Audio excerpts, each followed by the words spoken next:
Hello everyone, Hakuna Matata to all. It's Thursday, January 20, and Tanks Inc. shipment finally arrived. I bought this little 2-inch nipple, and this is the device that we're going to use to splice into the filler neck hose and solder in this little elbow on the inside, and hopefully this will work.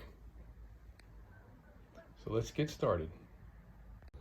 I used my drum sanding kit here, this one here, to get the paint out of the ID, which by the way, this is a great, seems like a powder coat finish.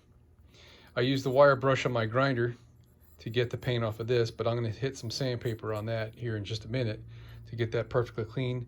Next step is going to be drilling the hole.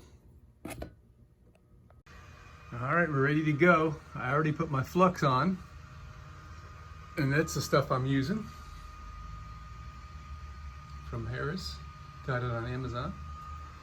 And I'm using this acid core solder, and I've already cleaned the solder that I'm going to be using. The end of it, I wiped it really clean, and we're going to take this torch and we're going to heat this thing from the bottom and the top, I guess, and apply solder, and hopefully that thing won't move around. It's just sitting in there. Let's see how it goes. A little good luck goes a long way right now. Well, that took about 30 seconds, and it looks good. I'm just letting it cool now. It's still too hot to touch. Let's see what the underneath side looks like. Oh yeah, I like it.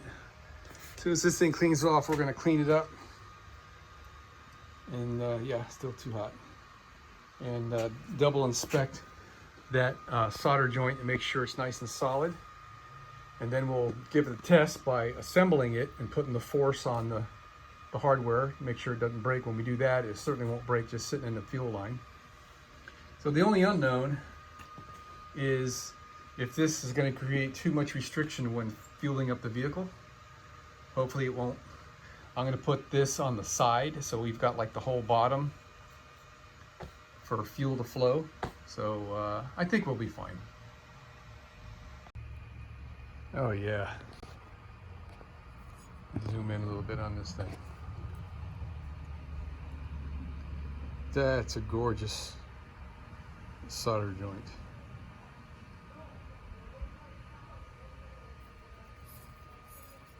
I cleaned this with a brush and soap and water to get all the acid off of it.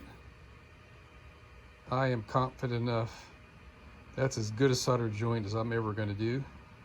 So I'm not even going to test this for strength. I'm just going to go ahead and paint it. And while the paint is drying on this thing, I'm going to go under the bus and work on cutting the filler hose.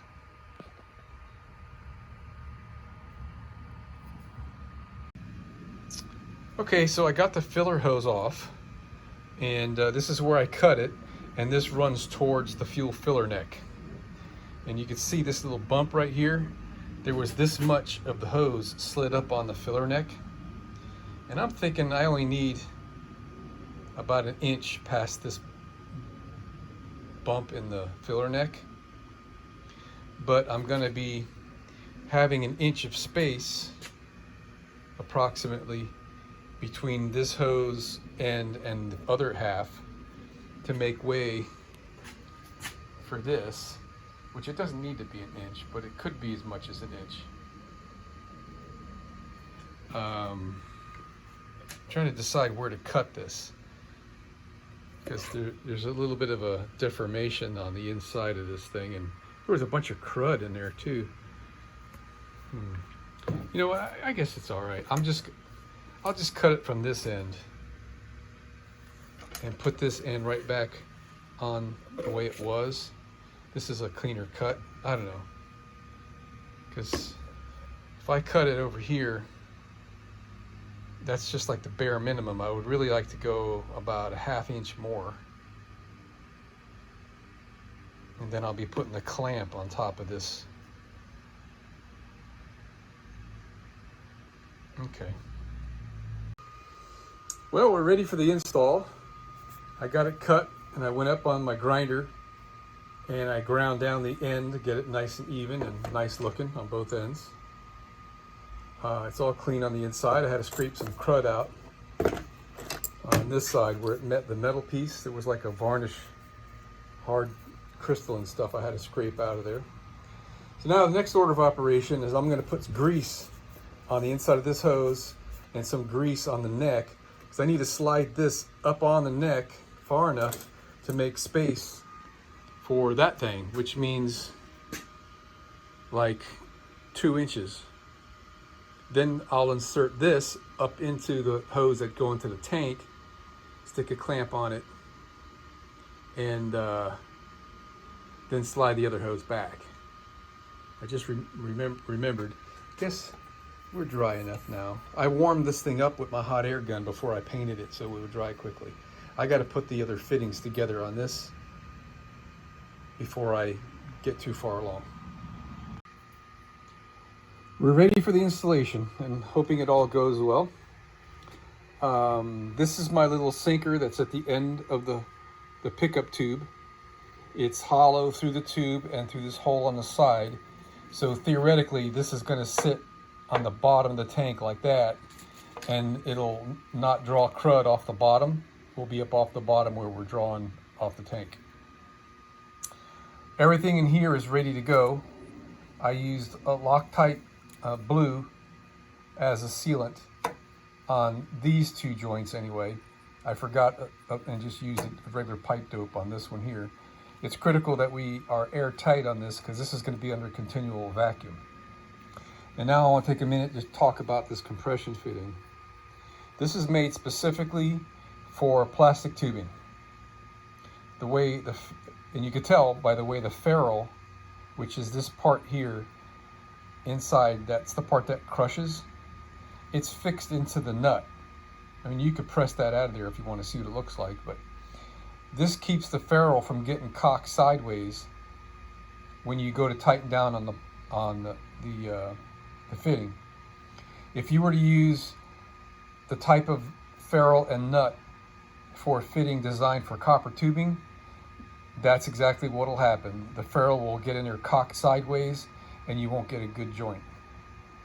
So now I've already tested the length of my tube and I pushed it down into the tank until it was just touching, and I trimmed it off at the proper, first I trimmed it off at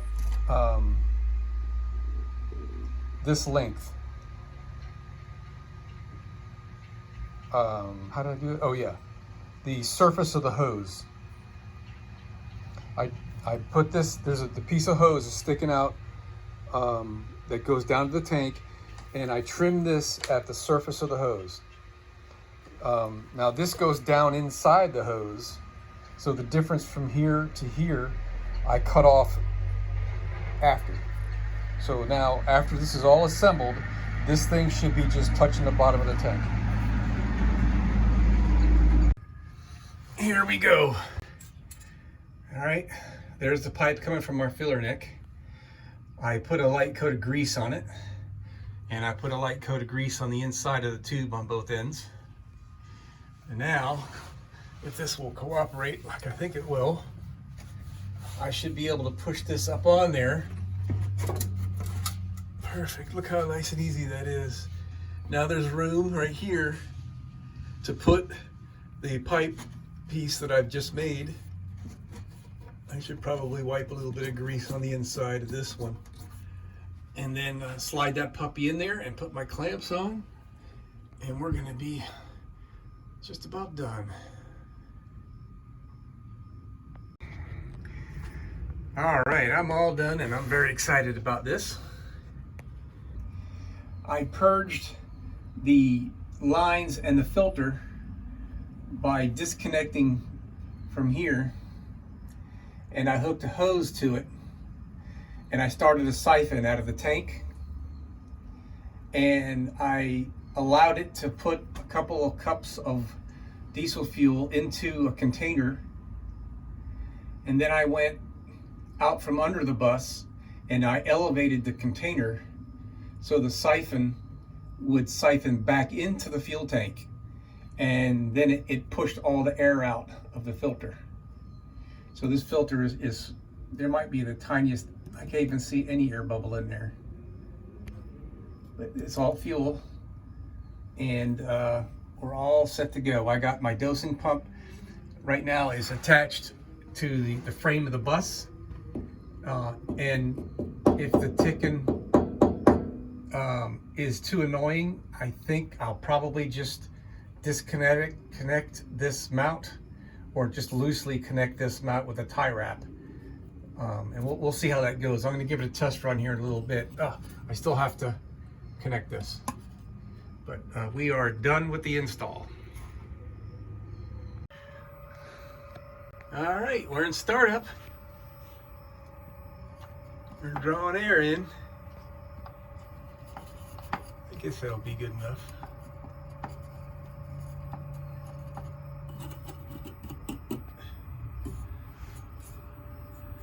No heat yet, no ticking yet. Oh.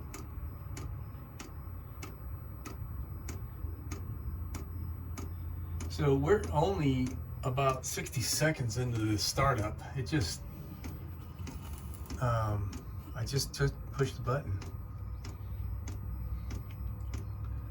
See how long it takes. I can smell diesel. I got it all over me. I might be just imagining it.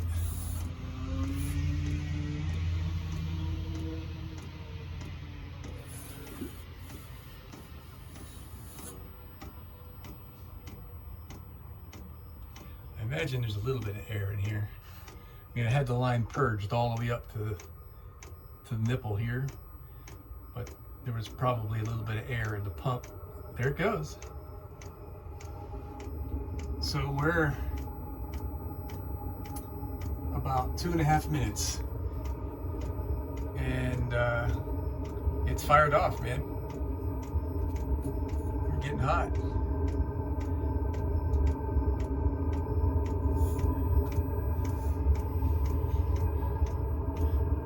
Fabulous.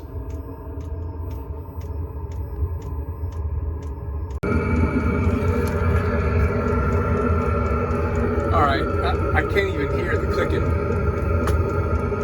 up in the bus, and I don't hear any of this exhaust noise. All I hear is a little bit of a fan noise inside, and it's on high. When you put on low, you almost can't even hear the thing. So this is about the biggest success we've had so far.